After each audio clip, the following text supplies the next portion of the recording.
പ്രിയപ്പെട്ട കൂട്ടുകാരെ, പുതിയൊരു വീഡിയോയിലേക്ക് എല്ലാവർക്കും സ്വാഗതം. ബൈബിൾ വായന, ബൈബിൾ റീഡിംഗ്. പൗലോസ് റോമാക്കാർക്ക് എഴുതിയ ലേഖനം, അധ്യായം 11, 24/5/2025. പൗലോസ് റോമാക്കാർക്ക് എഴുതിയ ലേഖനം എന്ന സുവിശേഷത്തിൽ നിന്ന് 11-ാം അധ്യായമാണ് ഇന്ന് വായിക്കുന്നത്. 16 അധ്യായങ്ങളുള്ള പൗലോസ് റോമാക്കാർക്ക് എഴുതിയ ലേഖനം മെയ് 8 മുതൽ വായിച്ചു തുടങ്ങി. ഈ വായന മെയ് 25-ന് പൂർണ്ണമാകും എന്ന് പ്രതീക്ഷിക്കുന്നു. കർത്താവ് ഈ സുവിശേഷം മുഴുവൻ വായിക്കാൻ കൃപ തരണമേ എന്ന് പ്രാർത്ഥിക്കുന്നു. കർത്താവ് ഈ വചനവാചന കേൾക്കുന്ന എല്ലാവരെയും അനുഗ്രഹിക്കണമേ എന്ന് പ്രാർത്ഥിക്കുന്നു. റോമാക്കാർക്ക് എഴുതിയ ലേഖനം, അധ്യായം 11, അവശിഷ്ട ഭാഗം. അതിനാൽ ഞാൻ ചോദിക്കുന്നു, ദൈവം തൻ്റെ ജനത്തെ പരിത്യജിച്ചുവോ? ഒരിക്കലുമില്ല. ഞാൻ തന്നെയും അബ്രഹാത്തിൻ്റെ സന്തതിയും ബെഞ്ചമിൻ ഗോത്രജനുമായ ഒരു ഇസ്രായേൽക്കാരനാണല്ലോ. ദൈവം മുൻകൂട്ടി അറിഞ്ഞ സ്വന്തം ജനത്തെ അവിടുന്ന് പരിത്യജിച്ചിട്ടില്ല.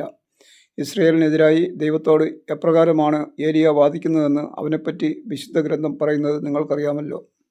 കർത്താവെ, അങ്ങയുടെ പ്രചാരകരെ അവർ വധിച്ചു, അങ്ങയുടെ ബലിപീഠങ്ങൾ അവർ തകർത്തു. അവശേഷിക്കുന്നവൻ ഞാൻ മാത്രമാണ്, അവർ എൻ്റെ ജീവനെയും തേടുന്നു. എന്നാൽ ദൈവം അവനോട് മറുപടി പറഞ്ഞത് എന്താണെന്നോ? ബാലിൻ്റെ മുമ്പിൽ മുട്ടുകുത്താത്ത 7000 പേരെ എനിക്ക് വേണ്ടി ഞാൻ മാറ്റി നിർത്തിയിട്ടുണ്ട്. അപ്രകാരം തന്നെ കൃപയാൽ തിരഞ്ഞെടുക്കപ്പെട്ട ഒരു അവശിഷ്ട ഭാഗം ഇക്കാലഘട്ടത്തിലും ഉണ്ട്. അത് കൃപയാലാണെങ്കിൽ പ്രവൃത്തികളിൽ അധിഷ്ഠിതമല്ല. കൃപയാലല്ലെങ്കിൽ കൃപ ഒരിക്കലും കൃപയായിരിക്കുകയില്ല. അതുകൊണ്ടെന്ത്? ഇസ്രായേൽ അന്വേഷിച്ചത് അവർക്ക് ലഭിച്ചില്ല, തിരഞ്ഞെടുക്കപ്പെട്ടവർക്ക് അത് ലഭിച്ചു. മറ്റുള്ളവരുടെ ഹൃദയം കഠിനമായിപ്പോയി. ഇങ്ങനെ എഴുതപ്പെട്ടിരിക്കുന്നു, ദൈവം അവർക്ക് നിദ്രാലസമായ ആത്മാവും കാഴ്ചയില്ലാത്ത കണ്ണുകളും കേൾവിയില്ലാത്ത ചെവികളുമാണ് ഇന്നേ വരെ നൽകിയത്. അതുപോലെ തന്നെ ദാവീദ് പറയുന്നു, അവരുടെ വിരുന്ന് അവർക്ക് കെണിയും കുരുക്കും ഇടർച്ചയും പ്രതികാരവുമായി തീരട്ടെ.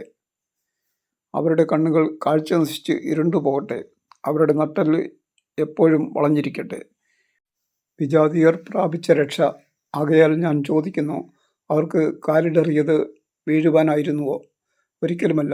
ഇസ്രായേൽക്കാരുടെ പാപം നിമിത്തം വിജാതിയർക്ക് രക്ഷ ലഭിച്ചു. തന്മൂലം അവർക്ക് വിജാതിയരോട് അസൂയ ഉളവായി.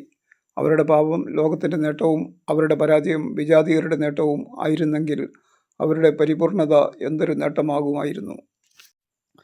വിജാതിയരായ നിങ്ങളോട് ഞാൻ പറയുകയാണ്, വിജാതിയരുടെ അപ്പസ്തോലൻ എന്ന നിലയ്ക്ക് എൻ്റെ ശുശ്രൂഷയെ ഞാൻ പ്രശംസിക്കുന്നു.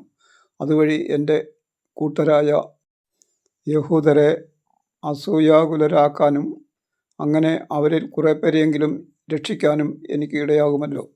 എന്തുകൊണ്ടെന്നാൽ അവരുടെ തിരസ്കാരം ലോകത്തിൻ്റെ അനുരഞ്ജനമായെങ്കിൽ അവരുടെ സ്വീകാരം മൃതരിൽ നിന്നുള്ള ജീവനല്ലാതെ മറ്റെന്തായിരിക്കും?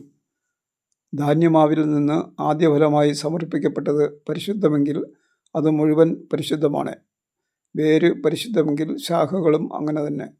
ഒലിവു മരത്തിൻ്റെ ശാഖകളിൽ ചിലത് മുറിച്ചു കളഞ്ഞിട്ട് കാട്ടൊലിവിൻ്റെ മുളയായ നിന്നെ അവിടെ ഒട്ടിക്കുകയും വേരിൽ നിന്ന് വരുന്ന ജീവരസം നീ പങ്കുപറ്റുകയും ചെയ്യുന്നെങ്കിൽ നീ ആ ശാഖകളേക്കാൾ വലിയവനാണ് എന്ന് അഭിമാനിക്കരുത്.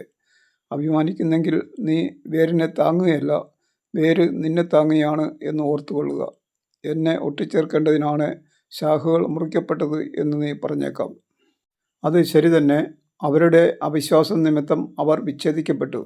എന്നാൽ നീ വിശ്വാസം വഴി ഉറച്ചു നിൽക്കുന്നു. ആകയാൽ അഹങ്കാരം വെടിഞ്ഞ് ഭയത്തോടെ വർത്തിക്കുക. എന്തെന്നാൽ സ്വാഭാവിക ശാഖകളോട് ദൈവം ദാക്ഷിണ്യം കാണിക്കാത്ത നിലയ്ക്ക് നിന്നോടും കാണിക്കുകയില്ല. അതുകൊണ്ട് ദൈവത്തിൻ്റെ കാരുണ്യവും കാഠിന്യവും നിന്റെ ശ്രദ്ധയിലിരിക്കട്ടെ. വീണവനോട് കാഠിന്യവും ദൈവത്തിൻ്റെ കൃപയിൽ നിലനിന്നാൽ നിന്നോട് കാരുണ്യവും അവിടുന്ന് കാണിക്കും. അല്ലെങ്കിൽ നീയും മുറിച്ചു നീക്കപ്പെടും. തങ്ങളുടെ അവിശ്വാസത്തിൽ തുടരാത്ത പക്ഷം അവരും ഒട്ടിച്ചു ചേർക്കപ്പെടും. അവരെ വീണ്ടും ഒട്ടിച്ചു ചേർക്കാൻ ദൈവത്തിന് കഴിയും. വനത്തിലെ ഒലിവ് മരത്തിൽ നിന്ന് നീ മുറിച്ചെടുക്കപ്പെട്ടു. കൃഷിസ്ഥലത്തെ നല്ല ഒലിവിന്മേൽ പ്രകൃതി സഹജമല്ലാത്ത വിധം ഒട്ടിക്കപ്പെടുകയും ചെയ്തു. അങ്ങനെയെങ്കിൽ ഈ സ്വാഭാവിക ശാഖകൾ അവയുടെ തായ്തണ്ടിൽ വീണ്ടും ഒട്ടിക്കപ്പെടുക എത്രയോ യുക്തം. ഇസ്രായേലിൻ്റെ പുനരുദ്ധാരണം.